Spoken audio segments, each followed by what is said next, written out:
Mushika Shika. The name have evolved over the names. The name have evolved over the years, but they have been in existence for quite a long. Can we say is it a problem, or what should we do as a nation to address this Mushika Shika? So what should we do to address this Mushika Shika, or this? Is it a problem really? But to me, I don't think it's a problem. They are servicing their target community, and they are also playing a role in the transport industry. So as a nation, we need to find ways to regularize them and to have a certain control, so that we have we promote the safety for the passengers. So it's quite amazing when we see the changes, the evolvement.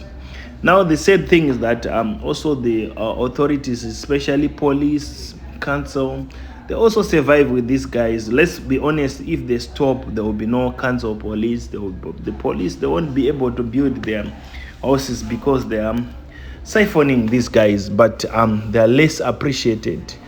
For example, there are certain areas whereby you don't find a proper mode of transport to go there. You can either use Mishika Shika, 50 cents, dollar, depending on the distance. So to me, I don't think we should be phasing them, but we should regularize them, and we should try to find a model car which suit their needs. Because these people, they have their own way. Even wherever you go, there is a way which you can control this type of there is a certain way in which they fit into the mainstream, or the acceptable level. But it's said that in Zimbabwe, it has been a big problem for the government and the authorities, especially when there is an accident. They always come harsh on them, do a lot of operations.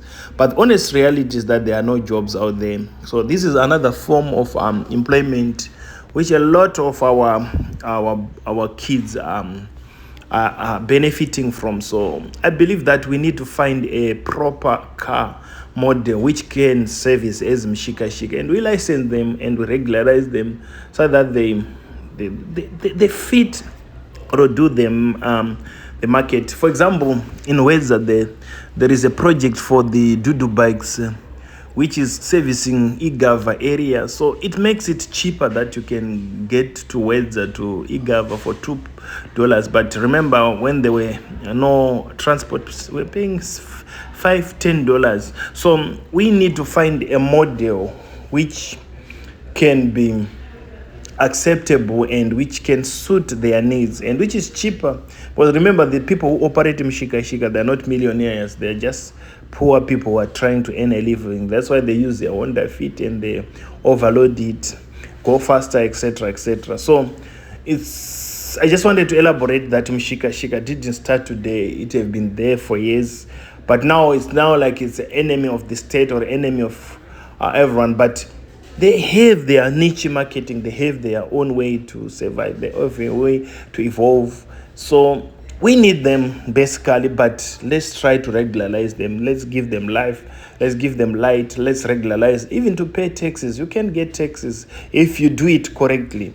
But the problem is that we are not supporting them. They are self-funding, and they are always being against, fighting with the authorities, VID, police, council. So for them to survive, they have to be like rascal or radicals. But it's now reached the alarming stage whereby a lot of people, they're losing life through Mshika Shika. So we need to do something about it now.